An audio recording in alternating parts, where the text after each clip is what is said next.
రాజ్యాంగం మార్పు రిజర్వేషన్ల రద్దు కోసమే ఎన్నికలన్నారు సీఎం రేవంత్ రెడ్డి. రిజర్వేషన్లను కాపాడాలంటే కాంగ్రెస్ కు అండగా నిలవాలన్నారు. మతాలు మనుషుల మధ్య బీజేపీ చిచ్చు పెడుతోందని ఫైర్ అయ్యారు. సంగారెడ్డి జిల్లా పటాన్చెరులో మెదక్ ఎంపీ అభ్యర్థి నీలం మధుకు మద్దతుగా రోడ్ షో కార్నర్ మీటింగ్ లో రేవంత్ పాల్గొన్నారు. మెదక్ రైతులను ముంచి పోలీసులతో కొట్టించిన దుర్మార్గుడు బీఆర్ఎస్ అభ్యర్థి అని ఆరోపించారు. ఉమ్మడి మెదక్ అభివృద్ధి తన బాధ్యతేనన్నారు సీఎం రేవంత్ రెడ్డి.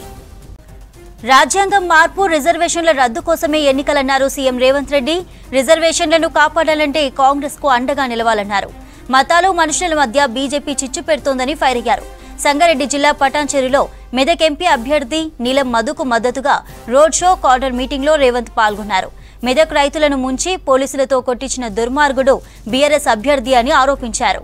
ఉమ్మడి మెదక్ అభివృద్ధి తన బాధ్యతేనన్నారు సీఎం రేవంత్ రెడ్డి. శ్రీమతి సోనియా గాంధీ, శ్రీ మల్లికార్జున్ ఖర్గే గారు, శ్రీ రాహుల్ గాంధీ గారు మెదక్ పార్లమెంటు నియోజకవర్గం నుంచి కాంగ్రెస్ పార్టీ అభ్యర్థిగా నీలం మధును ఎన్నికల బరిలో దించితే పెద్ద ఎత్తున ఈ సమావేశాన్ని ఏర్పాటు చేసి నీలం మధును ఆశీర్వదించడానికి, కాంగ్రెస్ పార్టీని గెలిపించడానికి వేలాది మంది తరలి వచ్చినందుకు మీకు అందరికీ మనస్ఫూర్తిగా కృతజ్ఞతలు, ధన్యవాదాలు. ఇవాళ దేశం ఒక సంక్లిష్టమైన పరిస్థితిని ఎదుర్కొంటున్నది. 17 సార్లు లోక్సభ ఎన్నికలు జరిగితే రాజకీయ పార్టీలు ఆనాడు సంక్షేమము, అభివృద్ధి ఎజెండాగా పేదరిక నిర్మూలన, పారిశ్రామిక అభివృద్ధి ఎజెండాగా ఎన్నికలు జరిగినాయి.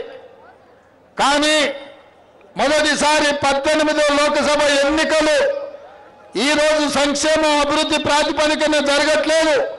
రాజ్యాంగాన్ని మార్చాలని, రిజర్వేషన్లను రద్దు చేయాలనే ప్రాతిపదికన ఈ ఎన్నికలు జరుగుతున్నాయి. అందుకే మా ఎస్సీ, ఎస్టీ, బీసీ, మైనారిటీ సోదరులను నేను విజ్ఞప్తి చేయదలుచుకున్నా. ఆనాడు డాక్టర్ బాబాసాహెబ్ అంబేద్కర్ మనకు ప్రసాదించిన రాజ్యాంగం ద్వారా వచ్చిన రిజర్వేషన్లను, కల్పించిన మానవ హక్కులను, సమానమైన అవకాశాలను ఇవాళ భారతీయ జనతా పార్టీ బీజేపీ ఇవాళ రద్దు చేయాలని కుట్ర చేస్తున్నది. ఇదే కాదు, మతాల మధ్యన, భాషల మధ్యన, ప్రాంతాల మధ్యన, మనుషుల మధ్యన, మన మధ్యన చిచ్చు పెట్టి మనం కత్తులతోని పొడుచుకునే ప్రణాళికలు బీజేపీ రచిస్తుంది. ఇది ఏమాత్రం కూడా మన ప్రాంతానికి మంచిది కాదు. కానీ ఇవాళ చట్టసభల్లో మీ సమస్యలు మాట్లాడాలన్నా, కేంద్ర ప్రభుత్వం నుంచి నిధులు తేవాలన్నా, మీ ప్రాంతానికి గోదావరి జలాలు రావాలన్నా, మీ ప్రాంతానికి మెట్రో రైళ్లు తేవాలన్నా ఢిల్లీలో కూడా మనం పని చేయాల్సిన అవసరం ఉంది. ఇదే కాదు, మా మాదిగ సోదరుల ఏబిసిడి వర్గీకరణ కేసు సుప్రీంకోర్టులో ఉన్నది. దాన్ని ప్రత్యేకంగా పెద్దలు దామోదర్ రాజు నరసింహ గారు పర్యవేక్షిస్తున్నారు. అందుకే ఇవాళ ఈ ప్రాంతం ఆనాడు ఇందిరాగాంధీ గారు ఉన్నప్పుడు ఏ అభివృద్ధి అయితే జరిగిందో, డాక్టర్ వైఎస్ రాజశేఖర రెడ్డి గారు, పెద్దలు దామోదర్ రాజు నరసింహ గారు 2004 నుంచి 2014 వరకు 10 సంవత్సరాలు ఈ ప్రాంతాన్ని ఎట్లా అభివృద్ధి చేసిరో, మళ్ళీ 2024 నుంచి 2034 వరకు మళ్ళీ వారు, నేను, ఆనాడు వైఎస్ఆర్ దామోదర్ రాజు నరసింహ గారు ఏ విధంగా ఉమ్మడి జిల్లా మెదక్ అభివృద్ధి కోసం పనిచేసిండ్రు, ఇవాళ నేను, పెద్దలు దామోదర్ రాజు నరసింహ గారు అదే రకమైన అభివృద్ధిని ముందుకు తీసుకువెళ్తామని చెప్పి నేను మీకు అందరికి విజ్ఞప్తి చేస్తున్నాను. ఈ రోజు బానిస సంఖ్యలు తెంచుకొని మరి స్వాతంత్రం వచ్చిన ఫీలింగ్ తోటి మరి ప్రతి ఒక్కరు కూడా బయటకు వచ్చి నీలం మధుకు అండగా నిలబడతా ఉన్నారన్నా. వాళ్లకు అండగా దండగా మనము ఉండి నిలబడి వాళ్లకు ధైర్యాన్ని, స్థైర్యాన్ని ఇచ్చి రేపు ఎన్నికల్లో ఏజెంట్గా రావడానికి కూడా సిద్దిపేటలో భయపడేటువంటి పరిస్థితి ఉందన్న.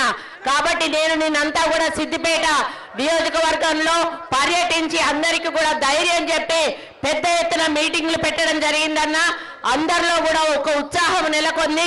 ఈ మీటింగ్ తో ఇంకా రెట్టింపు ఉత్సాహంతో కార్యకర్తలు రేపు పనిచేసి భారీ మెజారిటీతో నీలం మధు బీసీ బిడ్డను గెలిపిస్తారని నేను ఒక విశ్వాసాన్ని ప్రకటిస్తూ మరి మీరు కూడా ప్రత్యేక దృష్టి సారించి ఈ పటాన్ చెరువు పూర్తిగా వెనుకబడి ఉందన్న. ఇప్పుడు శ్రీనివాస్ చెప్పినట్టుగా కాలనీల డెవలప్మెంట్ కోసం మీరు ఒక ప్రత్యేక ప్యాకేజీని ప్రకటించి ఇక్కడ పటాన్ చెరువును ప్రత్యేక దృష్టితో చూడాలని కోరుకుంటూ మరి ఈ జిల్లా ఇన్ఛార్జ్ మంత్రిగా ఎప్పుడు అవసరం ఉన్నా కూడా మీ దగ్గరికి వచ్చినప్పుడు మీరు కావలసిన నిధులు మంజూరు చేసి నాకు అండగా ఈ మెదక్ ప్రజలకు అండగా ఈ జిల్లా ప్రజలకు అండగా ఉంటారని, ముఖ్యంగా నీలం మధు చాలా మరి ప్రజల్లో చొచ్చుకుపోయేటువంటి వ్యక్తి, ఆయన మీద చాలా ఆశలు పెట్టుకున్నారు. మరి ఆయనను గెలిపించి పార్లమెంటుకు పంపిస్తారన్న తప్పకుండా మెదక్ సీట్ గెలిపించి మరి మీకు బహుమతిగా ఇస్తాము, ఇందిరమ్మ పేరు నిలబడతాము అని చెప్పి తెలియజేసుకుంటూ ఈ అవకాశం ఇచ్చిన మీ అందరికీ కూడా పేరు పేరున ధన్యవాదాలు తెలియజేసుకుంటూ సెలవు తీసుకుంటా ఉన్నాను. చాలా సంతోషం అన్న. ఈ ప్రాంతంలో ఈ మెదక్ ప్రాంతం నుంచి గతంలో ఇందిరాగాంధీ గారు పోటీ చేసి ఈ ప్రాంతాన్ని అభివృద్ధి చేసిన తల్లి, ఆ తల్లి గడ్డ మీద నుంచి ఒక పేరింటి బిడ్డకు అవకాశం కల్పించిన పార్టీ కాంగ్రెస్ పార్టీ అని చెప్పి తెలియజేస్తున్నాం.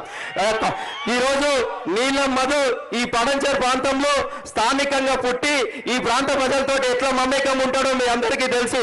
ప్రతి ఒక్కరితోటి పొద్దున్న లేచి రాత్రి వరకున్న నాకు అమ్మా నాన్న లేకున్నా కూడా మీరే అమ్మా నాన్న అనుకొని, మీరే అన్నదమ్ములు అనుకొని మీ మధ్యలో ఉండే బిడ్డను ఈ రోజు ఇక్కడ నుంచి గతంలో కూడా ఇందిరాగాంధీ గారు బార్ల నుంచి అంజయ్య గారిని ముఖ్యమంత్రి చేసిన పార్టీ కాంగ్రెస్ పార్టీ.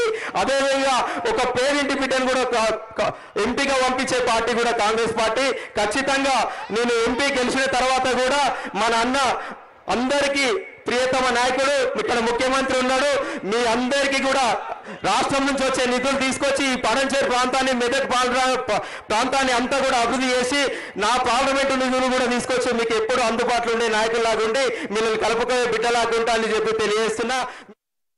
మనమందరం ఒకటే రెండు అంశాలే ఆలోచన చేయాలి. మతపరంగా ఆలోచన చేద్దామా, సంక్షేమ పరంగా ఆలోచన చేద్దామా, ఉపాధి కావాలన్నా, చరిత్రన్న పార్టీ కావాలన్నా, సంక్షేమాన్ని నిస్వార్థంగా సేవ చేసే పార్టీ కావాలన్నా, పటాన్ చెరువు అనేది 1978-80 నుంచి పారిశ్రామిక రంగంలో ప్రశస్తం పొందింది ఎవరి వల్ల? కాంగ్రెస్ పార్టీ, ఇందిరాగాంధీ వల్ల. ఈనాడు సుమారు 50,000 నుంచి 60,000 మంది యూపీ, బీహార్, రాజస్థాన్, ఛత్తీస్గఢ్, ఒరిస్సా యొక్క కుటుంబాలు, కార్మికులు ఈ ప్రాంతాల్లో నివసిస్తున్నాయంటే దానికి కారకులు ఎవరు? ఏ పార్టీ? కాంగ్రెస్ పార్టీ. ఆనాడు 1960వ దశకంలో బిహెచ్ఎల్, ఒక బీడీఎల్, ఒక ఆర్డినెన్స్ ఫ్యాక్టరీ, చివరకు మన ప్రాంతానికి ఐఐటి తీసుకొచ్చిన చరిత్ర ఎవరిది? కాంగ్రెస్ పార్టీది. సంక్షేమాన్ని, అభివృద్ధిని, ఉపాధి కల్పించిన చరిత్ర కాంగ్రెస్ పార్టీది. ఈనాడు మళ్ళీ పటాన్ చెరువుని కాపాడుకునే బాధ్యత కూడా మన